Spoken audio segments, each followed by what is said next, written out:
ఓం నమ శివాయ. ఈరోజు శ్రావణమాసంలో వచ్చే పవిత్రమైన నాగపంచమి.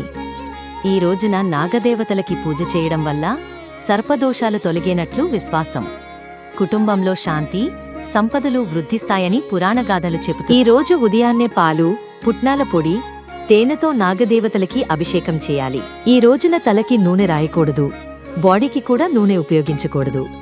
శుద్ధంగా ఉపవాసంతో ఉండాలి. ఇది నాగపంచమి రోజున పాటించాల్సిన నియమాల్లో ఒకటి.